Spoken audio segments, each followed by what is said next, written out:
Ever feel like you're just shouting into a void on social media, like you're posting and posting, nothing, crickets? It's a common struggle, yeah. It's like trying to stand out in Times Square at rush hour, you know? Oh, Everybody's vying for attention. oh, totally. And for today's deep dive, we are tackling that exact challenge. How to win by at organic social media. No ad budget required. We are diving into Rodolfo Resina's article, Entendiendo la Estrategia de Marketing Social Orgánico para un alcance masivo. It's on Medium. And Rosine makes a great point right off the bat. He says, it's not about being everywhere. It's about being where your people are. Finding your community. Exactly. Okay, that makes a ton of sense because, honestly, haven't we all scrolled past a post and been like, why am I seeing this? 74% of us, to be exact. Oh, okay. Yeah. Sprout Social did this study, and nearly 3/4 of consumers are straight up annoyed by irrelevant social content. Well, no wonder it feels so hard to break through.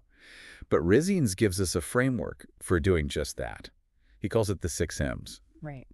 And don't worry, this isn't just some random list. It's actually a really clever way to structure your thinking. It is. And it all starts with M number 1, mission. Why are you really on social media? And not just in that vague, grow my business way. Right. This is where you get laser focused on what you want to achieve. So think of it like this. If you're, say, a telehealth company, your mission might be to demystify virtual healthcare, show people how easy and accessible it can be. Yeah, make it less intimidating. And HubSpot actually found that having that clear mission statement, like being able to articulate your why, makes people way more likely to follow you. It's true. It's like they can sense your purpose. You know? Exactly. People are drawn to authenticity, for sure. Yeah, yeah. Now, once you've got that mission locked in, Rosine says it's time to craft your message. Okay, so this is where things start to feel a little more tangible. Yeah. Because your mission is this big picture idea, but your message is how you bring it to life, like day in and day out. And every post, every story, every interaction you have should be a thread in that larger narrative that you're trying to weave. Right. It all ties together. I like that.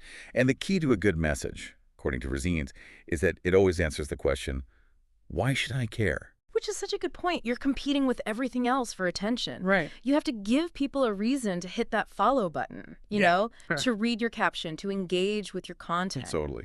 So you've got to make it good. And it has to resonate. Yeah. With their needs, their interests, their values. You've got to tap into what makes them tick. You've really got to know your audience. 100%. Now, even with a rock-solid mission and a really compelling message, things can still kind of go off the rails if you don't have the third M down. And what's that? Management. Management. Ah, yes. And this is where, I'm guessing, a lot of businesses stumble. This is a big one. Yeah. Because we can all get caught up in the creative side of social media, but the back-end operations are just as important. 100%. It's about consistency. You know, it's about alignment. I mean, you could have the most brilliant social media manager in the world, but if they're the only one who knows what's going on... Or if they're posting at random times based on when they remember. Exactly. It's not going to be as effective as it could be. Right. Resigns really emphasizes, especially for startups or small teams where resources are limited, the importance of a documented process. It's like having a playbook. There you go. Yeah. So everyone is on the same page, even if someone's out sick or someone's swamped with other projects. Exactly.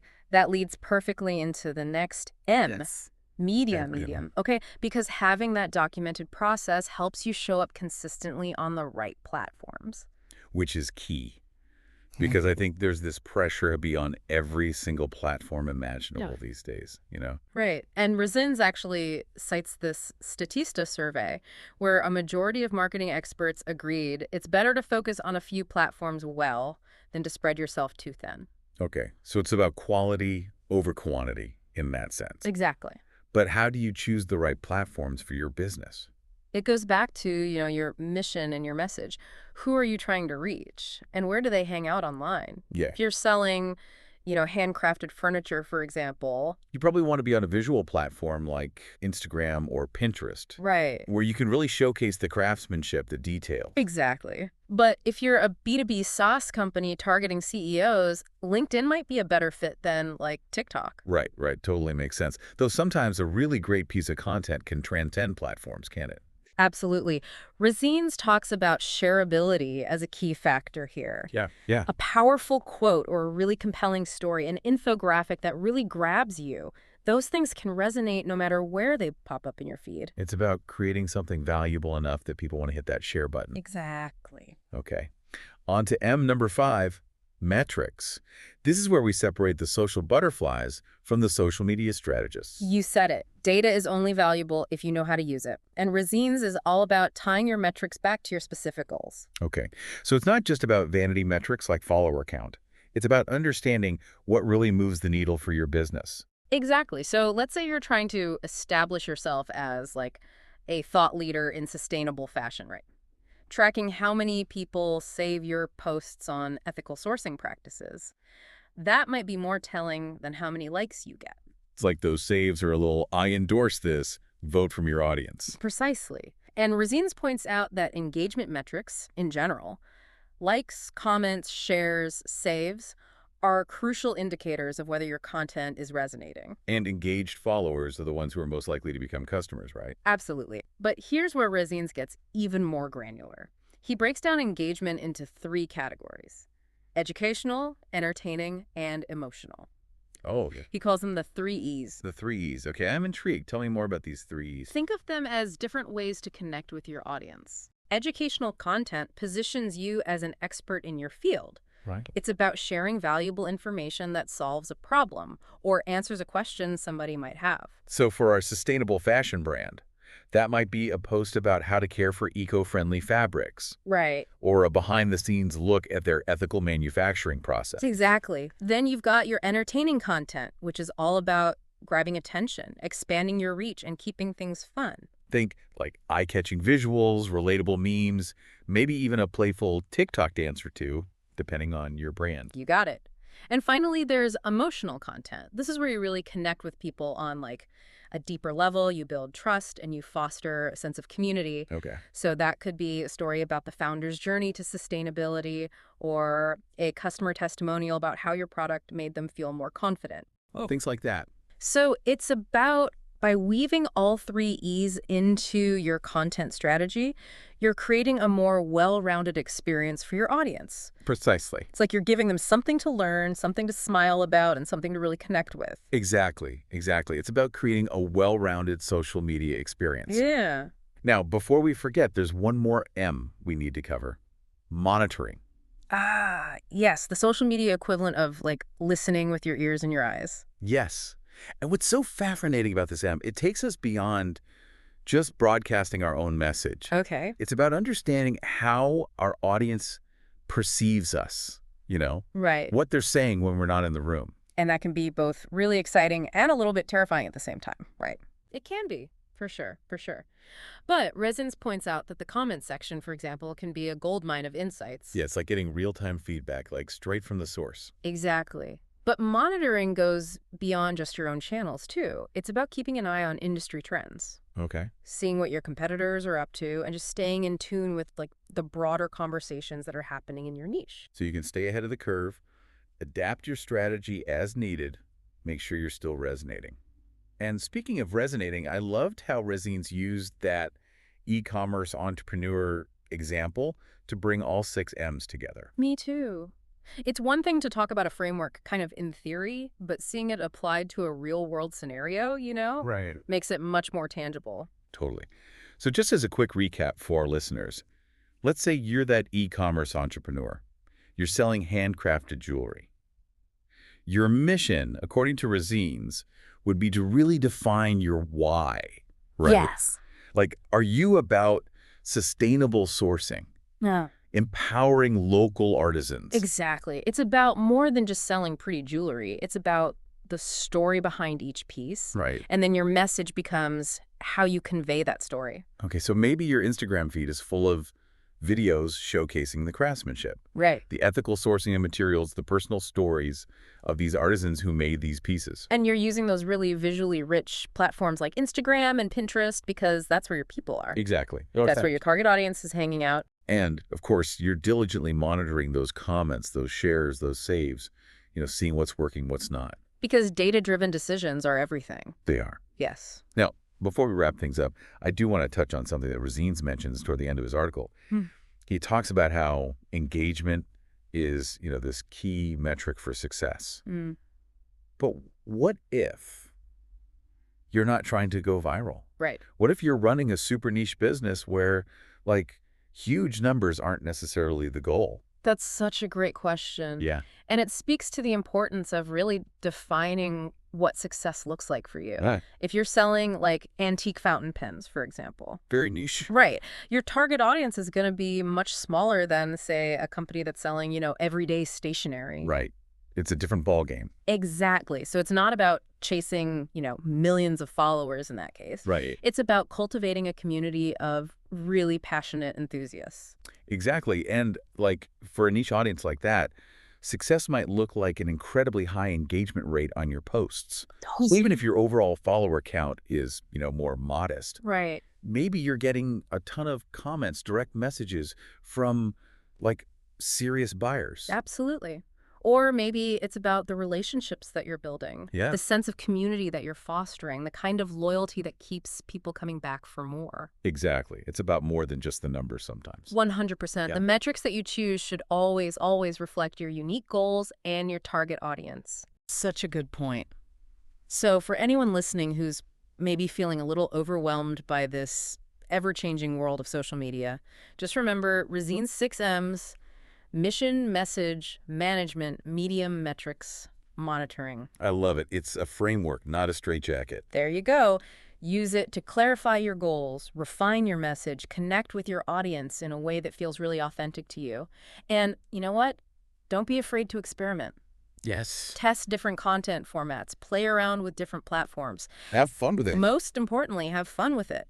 Because at the end of the day, social media is about connecting with people. It is.